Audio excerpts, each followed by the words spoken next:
Chief guest అయిన వెంకటసుబ్బయ్య గారు, మా ప్రియతమ నాయకులు బాబ్జీ గారు, మా సెక్రటరీ గోఖలే గారు, ఇందాకనే ఇది చెప్పారు అందరూ చిరంజీవులుగా ఉండాలని.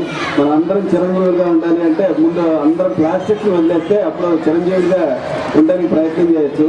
ముందు ఈ ఎఫర్ట్లో 6 నెలలుగా ఎంతో సీరియస్గా తీసుకుని ఈ ప్లాస్టిక్ నిషేధాన్ని గురించి అవగాహన క్రియేట్ చేయడానికి, తర్వాత దాని ఇంప్లిమెంటేషన్లో చాలా ముందంజ ఉంది.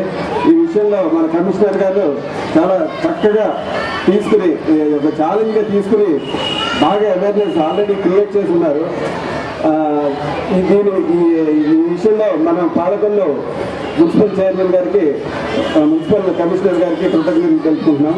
అలాగే ఈ ఊళ్ళో ఇప్పటికే మనకి చాలా వరకు అంటే కవర్ల మీద పెనాల్టీ ఇవ్వడం వల్ల కానివ్వండి, ఇంకోటి ఇచ్చా కానివ్వండి, ఆల్రెడీ అవేర్నెస్